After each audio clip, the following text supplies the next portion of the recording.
Chris Gusta's hermetically sealed vault that is posited to contain a volatile combination of dentist's office blood and undeveloped Polaroids. On the way down from Bellingham tonight, he probably considered the tertiary metropolis, the cyclical nature of souls, and whether or not he could masturbate while driving. Chris Gusta, come on up. It was very stop and go traffic tonight, so it didn't really work out that way. Can we drink that for you? So I'm reading mostly new stuff tonight. There'll be no talk of the sun. I also wrote my first piece tonight is a poem about the spring. Springtime is for thinking of all the people in love, dying in flaming wrecks on the interstate. Everyone loves the ride of a sunny day, what with the sundresses and ice cream cones, returning from hibernation and winding up on parade across America's arterials. Arterials are for opening up. Windshields don't shower glass anymore, unlike so many parts of yourself. How are your jaws of life fantasies this season? Springtime is a spoke of the cycle, and as the wheels turn over you, it's okay to remember comfort. The feel of green grass on your cheek, the cold aroma of gasoline in the passing lane.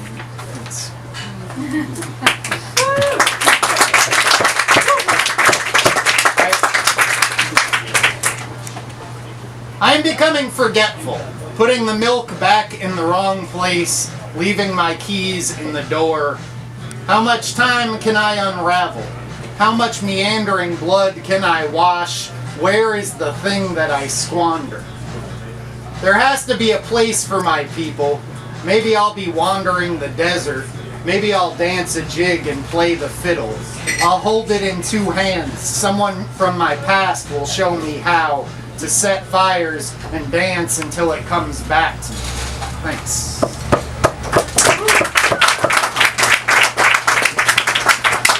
No, I am afraid you cannot be the moon, no matter how many boys on spring break howl. Our cars touched lightly last night. Could you feel their caress in your home? You can talk like beers buzzing through electric lines and spelling errors. I want to be both birds you kill with that stone and glide into blankets of my own feathers.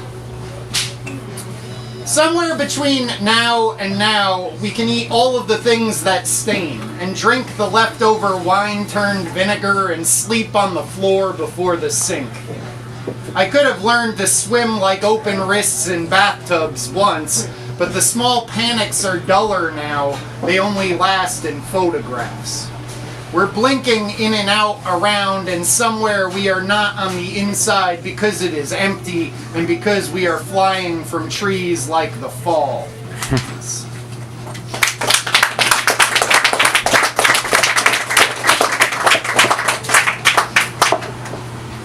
I am much more sun people than you are.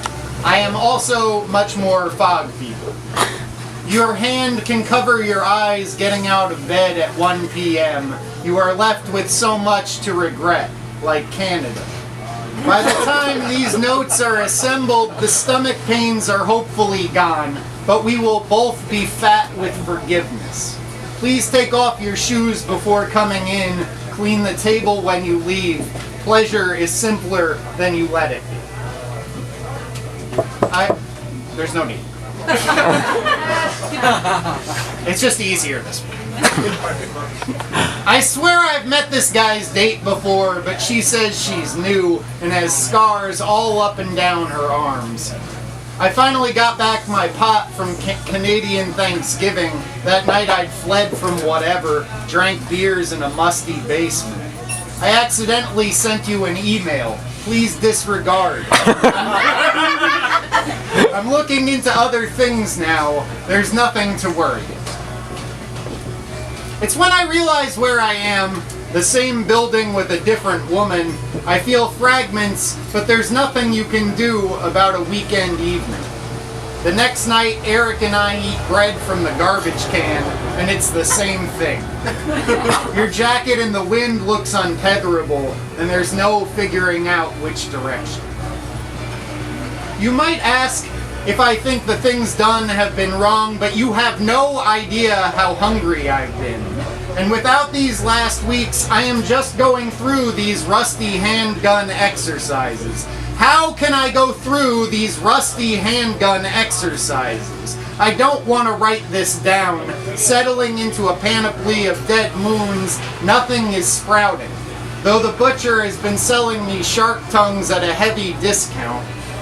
But the way you are asking is more expensive than a years-old habit, and what is there left but pornography and the showering of our hands if you take away the simpler pleasures of purity, vice, and talk? I can be the kindness of strangers, with an aroma of sympathy and detachment. Sitting at the lunch counter, flirting with waitresses, I think I am built for this. Dancing unobtrusive, waiting for morning. It is written here on my arm in this picture of a twin bed, walls of photographs. I didn't tell you when it's time. Sometimes you feel the too long and go home for bed, filled with the mechanical warmth of my metabolism, cocooned in a lack of threatening. There is nothing to convince yourself of. It is here, this warmth, and better to give it away with a handshake or a hug than for it to burn away within a lighthouse chest. I'm not sure what I was looking for in those interiors. Last night I searched for someone to cook breakfast for, but she went home without so much as coffee. It is true that I do not understand the wearing of a skirt when it is cold, but even less shorts. I am awakening to an understanding of not understanding. Talk without knowing, touch without feeling. Did you say you were coming to visit at Christmas time? Things must be looking up. I had a message from Jennifer Aniston in my inbox this morning, offering me naked pictures of Selma Hayek. I hadn't even known they were friends.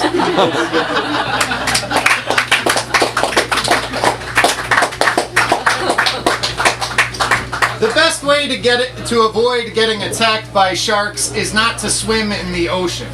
But man has to do everything, I guess. Filled with envy, turning himself into a fish, a bird, a machine, mechanized heart, iron lung. The other day I found myself being proud of autonomy, but it's not very far off from an automaton. I am proud of my cold, smooth skin. Even Icarus was not original in this regard. He got the idea from his father, turning himself into a bird, his father a candle in the sun.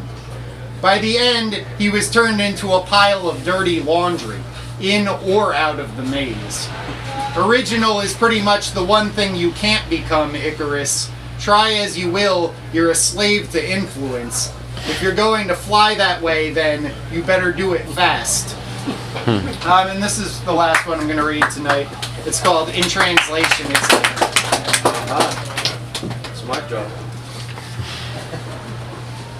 There are disasters waiting to happen every time we open our mouths. You're trying to order a cup of coffee somewhere, the wires get crossed, the neurons fire blank charges into a forgotten lobe, and the next thing you know, you're sputtering apologies and thinking about leaving a larger tip. Often it's accompanied by the tightening of shoulders, the sneering of the lips, the grinding of the teeth, but it's the words that always get at them. It's a matter of translation, really, getting the tongue to understand what you mean. When you mean to say, I should go home, and instead say, I can feel the vomit bubbling in my pores. Or when you say, I hate you, when you wanted to say, I wish I'd made better choices. Or when, could you give me the money you owe me, turns into, I really wish you got a grown-up job. I could make myself better understood if I was speaking more clearly. I could speak more clearly if I was better understood. It's minor league Tourette's. We have to make sure there's plausible denial the more we tend towards aphasia. Claim to have two meanings to everything and never let anything be recorded, written down. When the secretary comes in, you'll think you're spouting half an hour of reasons why you're glad they left, but when they read it back, all it says is, I miss you, I'm lonely, come back. You never get those sentences wrong, and they fill the page. Thanks.